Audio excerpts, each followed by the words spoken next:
आज हमारे साथ वो शख्सियत मौजूद हैं जो किसी परिचय के मोहताज नहीं हैं।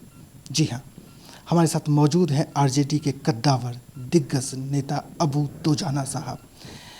सीतामढ़ी जिले के सुरसंड विधानसभा क्षेत्र से ये विधायक भी हैं। 2015 के विधानसभा चुनाव में ये विधायक बने और जिस तरीके से अभी जो पूरे बिहार में कोरोना इफेक्ट चल रहा है उससे इनके विधानसभा क्षेत्र में इनके जरिए कितना राहत कार्य चलाया जा रहा है और कितने लोगों के पास इनके जरिए मदद पहुंच पा रही है, जानते हैं सीधे आरजेडी के कद्दावर नेता अबू दोजाना साहब से। सर ये बताइए, आपके विधानसभा क्षेत्र में पहले तो चूँकि पूरे बिहार में कोरोना का मामला चल रहा है, आपके जरिए आपके विधानसभा क्षेत्र में कितने लोगों तक राहत कार्य पहुँच पा रही है? देखिए, हमने अभी जो हमारे बाहर फंसे हुए हैं उन लोगों को, जैसे बॉम्बे में है, दिल्ली में कुछ हैं, कुछ महाराष्ट्र में हैं, जहाँ जहाँ हम लोगों को ज़राए मिल जा रहे हैं, जहाँ जहाँ रास्ता आदमी जो लिंक मिल जा रहे हैं, वहाँ वहाँ मैं उसकी मदद कर रहा हूँ, राशन से, पैसे से।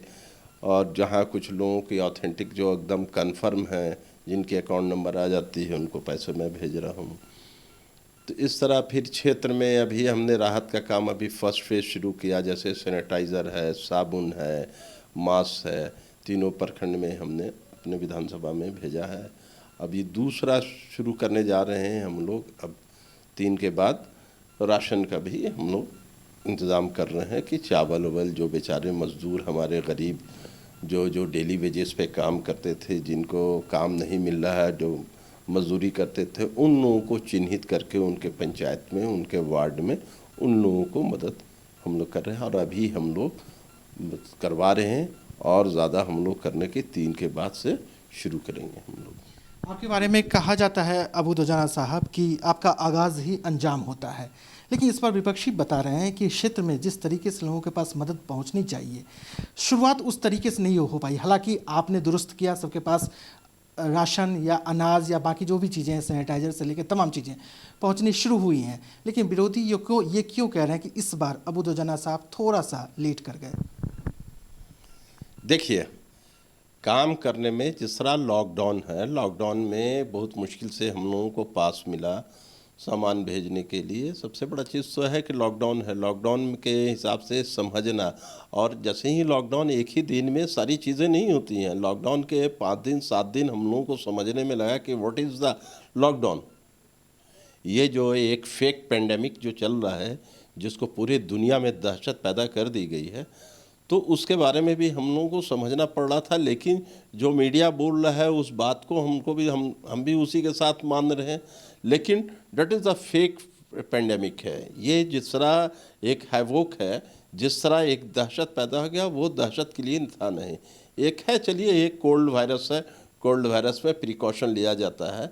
लेकिन जिस तरह से इन लोगों ने कर दिया है, ये ग्रेटर इजराइल बनाने के लिए जिस तरह इन लोगों ने एक षड्यंत्र रचा पूरे वर्ल्ड में, तो उस तरह एक पता नहीं क्या, जिस तरह WHO ने उस वक्त कहा एक बैक कि आप पूरी वर्ल्ड को है लॉकडाउन कर देना चाहिए।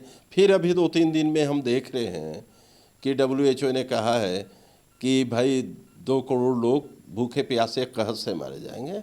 ये हमको समझ में नहीं आ रहा। इसके पीछे एक बहुत बड़ा एक गेम है, और ये गेम जो हम लोगों को अब धीरे धीरे समझ में आ रहा है। अभी देखिए, आप किसी को भी ये टेस्ट जो है, रैपिड टेस्ट हो रहा है, इस रैपिड टेस्ट में जो भी इनकी टेस्ट किट पे क्या लिखा हुआ है उसको लोग पढ़ लें, हमारे मुख्यमंत्री जी पढ़ लें, प्रधानमंत्री जी पढ़ लें।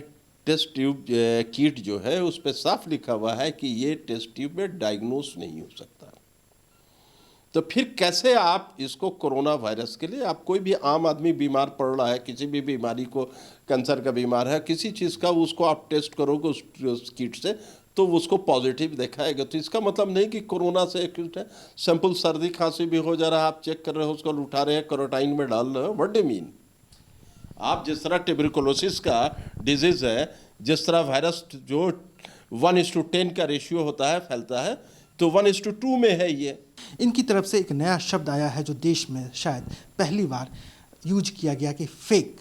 आखिर ये फेक पेंडेमिक क्या है? किस तरीके से जो महामारी है इसको ये फेक करार दे रहे हैं? इनके पास क्या प्रमाण है या किस तरीके से ये बात कर रहे हैं, एक बार और भी समझने की कोशिश करते हैं और तमाम दर्शकों को भी समझाते हैं। सर, आप जो ये फेक बात कर रहे हैं, जो ये महामारी जो है, क्या लगता है आपको किस तरीके से ग्रेटर इजराइल की आपने बात किया, तो ये पूरा कॉन्सेप्ट क्या है? आप देखो, WHO को यूएस ने फंडिंग बकायदा की बंद कर दिया।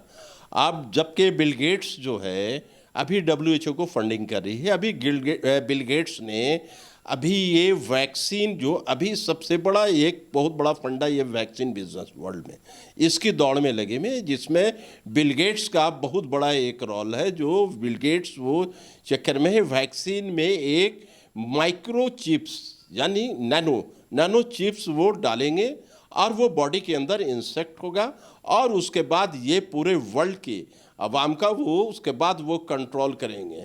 आपके पास जैसे पासपोर्ट है, आधार है, ये है, वो कुछ नहीं चलेगा। आप उनका जो कंप्यूटर बोलेगा वो आपको अप्रूव, किसी कंट्री में जाना है तो वो कंप्यूटर में आपका फीड देखेंगे, वो नाम, उसके बाद स्क्रीनिंग होगी, उसके वहाँ ठीक है, ओके तो ठीक है, नहीं तो बैक।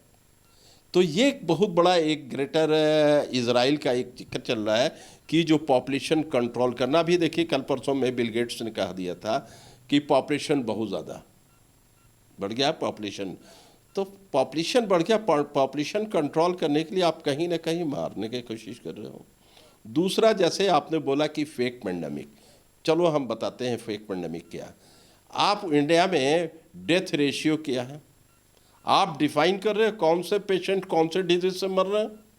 आप तो कोई भी कैंसर का मर रहा है तो उसको भी आप जोड़ दे रहे हो कोरोना से। हार्ट का है उसको भी कोरोना से जोड़ रहे, किडनी का उसको भी कोरोना से। आप डिफाइन क्यों नहीं कर रहे हो? ये तो आपके इंडिया का डेथ रेशियो आप तो बता दो, या किसी भी स्टेट का डेथ रेशियो बताओ कि साल में कितने लोग मरते हैं, बूढ़े, बच्चे, जवान। उस हिसाब से तो हमको तो जहाँ तक लग रहा है, आप बताओ, प्राइवेट क्लिनिक सारे बंद हैं लॉकडाउन में। क्लिनिक खुली रहती थी, किस तरह लाइन लगी रहती थी लोगों को। आज वो बीमारी भाग गई, कहाँ चली गई? सर, तो ये फेक पेंडेमिक जो बता रहे हैं, इसका आधार क्या है, साक्ष्य क्या है? कुछ तो वो मैं बहुत जल्द दूंगा आपको, और आप लोगों को भी जल्द मिल जाएगा फेक पेंडेमिक के बारे में। साक्ष्य की बात करें तो अबू दुजाना साहब कह रहे हैं कि बहुत जल्द हम मीडिया के सामने और ख़ासतौर पर ग्लोबल भारत चैनल के सामने हम वो एविडेंस रखेंगे जिससे तमाम जो देश और राज्य की जनता है वो भी रूबरू होगी और ये बताएंगे कि किस तरीके से ये जो पूरा मामला है वो ग्रेटर इजराइल बनाने की ओर एक कवायद है। चूँकि बिहार का मामला है और बिहार की जो आरजेडी पार्टी है उसके कद्दावर विधायक हैं दुजाना साहब। सर, चुनावी साल भी है, चुनावी आगाज़ भी हो चुका है, एक तरीके से कह सकते हैं। क्या लगता है जो जिस तरीके से राज्य सरकार की तरफ से काम या जो राहत कार्य चलाया जा रहा है उससे आप संतुष्ट दिख रहे हैं? जिस हिसाब से काम कर रही है स्टेट गवर्नमेंट, जहाँ तक वो सिर्फ लिपापोती है, एक भी काम इफेक्टेड नहीं, धरातल पे नहीं है।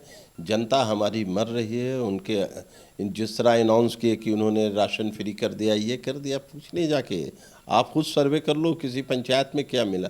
आज तक इन्होंने कहा था कि हर पंचायत को मैं सैनिटाइज कर रहा हूँ। बता दें, एक भी डाटा तो दें बिहार सरकार कि क्या काम हुआ है। हमारे ही ज़िला में कितने पंचायत, कितने प्रखंड में सैनिटाइज किए हैं, बता दें सरकार डाटा। पूरे बिहार का डाटा दें कि उनसे इस पे काम किया, हेल्थ डिपार्टमेंट से लेके किसी भी मामले में। आप सैम्पल सी चीज़ है, आपने इतना बड़ा ये आपदा हुआ, आप इस जो हेल्थ का भी जो भी काम हो रहा है वो भी आपदा के थ्रू होगा। ये कितने दुर्भाग्य की बात है। या हम लोग जाहिल हैं एकदम कि आप जो कहोगे वो मान लेंगे। आप जितनी टेस्ट ट्यूब आई है, टेस्ट किट आई है, कितनी किट उसके परफेक्ट है, किट को भी तो पढ़ लें उस पर। क्या माननीय मुख्यमंत्री जी, कम से कम आप किट मंगवा के पढ़ लीजिए किट में क्या लिखा है। इस हिसाब से जनता को भ्रमित मत कीजिए कोरोना के नाम पे। तेजस्वी जी कह रहे हैं कि जो हमने मुखर होकर जो आवाज़ उठाया मजदूरों को, छात्रों को लाने का, उसी का असर दिखा है।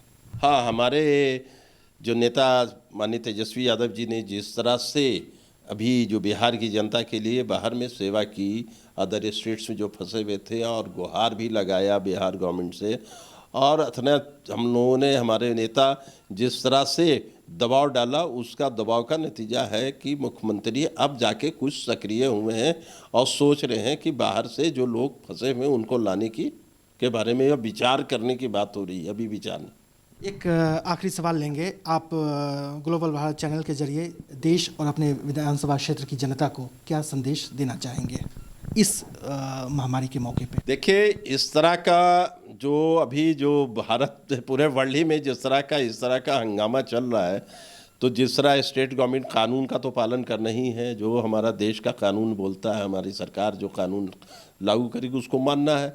और मैं अपनी जनता को, अपने ज़िला की जनता को यही कहेंगे कि कानून को मानते हुए घर के अंदर ही रहें।